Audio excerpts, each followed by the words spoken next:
अंजना को पैराग्लाइडिंग का बहुत शौक था।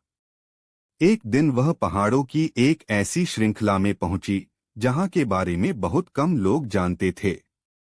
वहां की खूबसूरती देखकर वह मंत्रमुग्ध हो गई। उसने सोचा कि यहाँ पैराग्लाइडिंग का अनुभव अविस्मरणीय होगा। लेकिन जैसे ही वह हवा में उठी, हवा का रुख बदल गया। उसे नियंत्रण खोना पड़ा और वह घने जंगल की ओर जाने लगी। सूरज ढलने वाला था और जल्द ही अंधेरा होने वाला था। अंजना पेड़ों से बचने की पूरी कोशिश कर रही थी। अचानक उसे जंगल में एक रोशनी दिखाई दी। खुश होकर वह उसके पास जाने लगी। रोशनी एक छोटे से गांव से आ रही थी। गांव के लोग बहुत दयालु थे। उन्होंने अंजना को रात के लिए रहने की जगह दी और गर्म भोजन कराया। गांव के मुखिया ने उसे बताया कि ये पहाड़ बहुत रहस्यमयी हैं। कई साल पहले एक तूफान आया था जिसने पास के एक बड़े गांव को तबाह कर दिया था। उस गांव के लोग कहते थे कि तूफान किसी की आत्मा का प्रकोप था।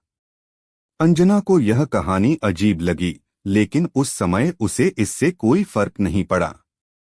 सुबह होते ही गांव के लोगों ने उसकी पैराग्लाइडर को ठीक करने में मदद की। वह सुरक्षित रूप से वापस लौट आई। लेकिन कुछ रातों बाद अंजना को बुरे सपने आने लगे।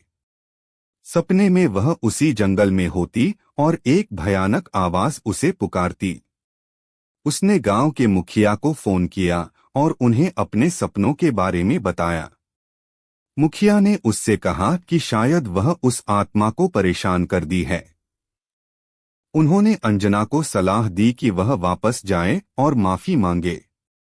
अंजना को यह बचकाना लगा, लेकिन फिर भी उसने वापस जाने का फैसला किया। इस बार वह पैराग्लाइडर के बिना गई। जंगल में वापस जाने में उसे बहुत मुश्किल हुई, लेकिन अंत में वह रोशनी वाली जगह पर पहुंच गई। हालांकि इस बार गांव वीरान था। सन्नाटा था। फिर वही भयानक आवाज सुनाई दी। अंजना घबरा गई और माफी मांगने लगी। आवाज धीमी हो गई और फिर खामोश हो गई। अचानक हवा में एक ठंडी सीलन महसूस हुई और अंजना को लगा कि कोई उसके कंधे पर हाथ रख रहा है।